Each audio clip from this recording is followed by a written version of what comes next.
Hi, this is Usman. I thank the organizers for giving me an wonderful opportunity to speak on the topic postmortem of politics. For me, postmortem of politics is questioning the very line of governance, the very westernized idea of governance which we are following, the Western hegemonic democratic idea. Why I say it so? Because democracy was devised, almost everyone would agree, in the West, and it was an idea of Westerners for the problem of the Westerners, as the post-Westphalia treaty would say. But what was its performance when we talk about Greek city-states, during which was considered as the best form of democracy, a direct democracy. The Greek city-states excluded a particular community called the Metics because they did not have land as an ownership with them, and they were excluded from participating in the direct democracy. So when this was transferred on to us, when this idea evolved, it evolved very badly also, although there are positive parts, but there are a lot of negatives to it.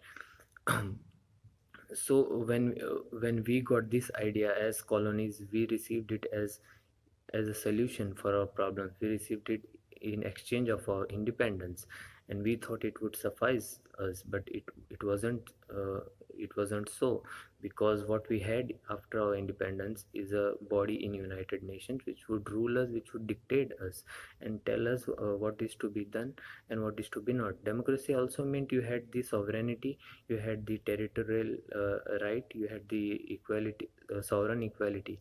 But was that sovereignty really practical? Stephen Krasner says no. He says that sovereignty has always been a legal fiction, and it is organized hypocrisy, because it disguises the way in which powerful states, pursue their own interest. So what it was done was, if you are not upsetting the American hegemony, you are a sovereign nation. Otherwise, if you upset the American hegemony like Afghanistan and Iraq did, then you will be destroyed. But you will be destroyed in the name of interventionism. But the same interventionism did not work in Rwanda. Why? Because Rwanda didn't matter. So the Hutus were allowed to kill the Tutsis a lot. So this is how the line of governance works, and this is transferred to all over the world. And this is where we have to question. Now that we are facing nationalism, jingoism, and populism, and all kinds of domestic problems, we are only questioning these problems. No, we have to rise above them and question the very idea of governance.